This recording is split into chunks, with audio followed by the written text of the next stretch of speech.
মেহেরপুরে বাড়তে শুরু করেছে পেঁয়াজ, রসুন ও কাঁচা মরিচের দাম। সপ্তাহ ব্যবধানে দ্বিগুণ দামে বিক্রি হচ্ছে পেঁয়াজ। এছাড়া সরবরাহ কম থাকায় চড়া সবজির দামও।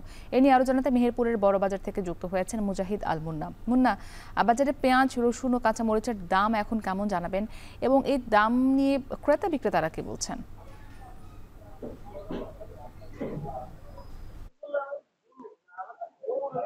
মুক্তি, আপনাকে আমি জানিয়ে রাখি, মেহেরপুরে কিন্তু সপ্তাহের ব্যবধানেই পেঁয়াজের দাম প্রায় দ্বিগুণ হয়েছে। গত এক সপ্তাহ আগেও মেহেরপুরের বাজারে পেঁয়াজ বিক্রি হয়েছে প্রতি কেজি 35 টাকা করে সর্বোচ্চ। সেটি আজকের বাজারে কিন্তু 60 টাকা ছাড়িয়ে গেছে। এবং এছাড়াও আমি যদি আপনাকে বলি, রসুন কিন্তু গত সপ্তাহে বিক্রি হয়েছে 80 থেকে 90 টাকা, যেটি আজকে বিক্রি হচ্ছে 100 থেকে 120 টাকা, বা একটু যেগুলো ভালো মান ভেবে সেগুলো 130 টাকা পর্যন্ত বিক্রি হচ্ছে। এছাড়াও আদার দাম ঊর্ধ্বমুখী, আদা প্রতি কেজি বিক্রি হচ্ছে 150 টাকা করে। কাঁচামরিচ গত সপ্তাহে ছিল 40 টাকা, যেটি আজকে বিক্রি হচ্ছে 50 টাকা করে। এছাড়াও আমি যদি আপনাকে জানিয়ে রাখি, বাজারে কিন্তু সরবরাহের ঘাটতি থাকায় সব ধরনের সবজির দামই কিন্তু চড়া। আমি অন্যান্য সবজির মধ্যে আজকের বাজারে বিক্রি হচ্ছে প্রতি কেজি বেগুন বিক্রি হচ্ছে 55 থেকে 60 টাকা করে।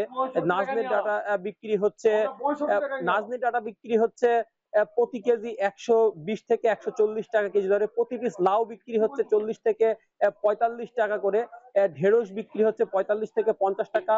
প্রতি কেজি পটল বিক্রি হচ্ছে 60 থেকে 70 টাকা বা 65 টাকা। এছাড়াও আমি যদি প্রতি কেজি কলার দাম বলি, কলা 35 থেকে 40 টাকা। এছাড়াও লাল শাক বিক্রি হচ্ছে 45 থেকে 50 টাকা। কাটুয়া শাক বিক্রি হচ্ছে 30 টাকা কেজি দরে।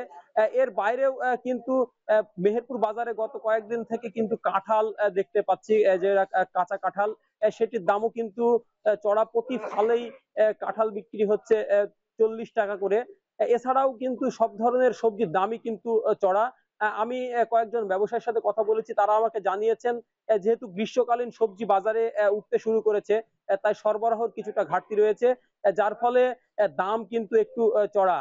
আর পেঁয়াজ কিন্তু পুরা মৌসুম জুড়েই এবার অত্যন্ত কম দাম ছিল। এতে চাষিরা কিন্তু এক ধরনের বিপাকে ছিল। এই সপ্তাহের ব্যবধানে দাম বেড়ে যাওয়ায় চাষিদের মুখে হাসি ফুটে উঠলেও ভোক্তাদের মুখ কিন্তু মলিন হয়ে যাচ্ছে, কারণ পেঁয়াজের বাজারটা আবার কোথায় যে ঠেকে এটা নিয়ে তারা বেশ চিন্তিত। তাই বাজার নিয়ন্ত্রণে রাখতে সবসময় বাজার মনিটরিং এর দাবি জানিয়েছেন ভোক্তারা। মুক্তি, এই ছিল আমার কাছে মেহেরপুরের সবজির সর্বশেষ পরিস্থিতি। মুক্তি। মেহেরপুরের বড় বাজার থেকে যুক্ত ছিলেন মুজাহিদ আল মুন্না।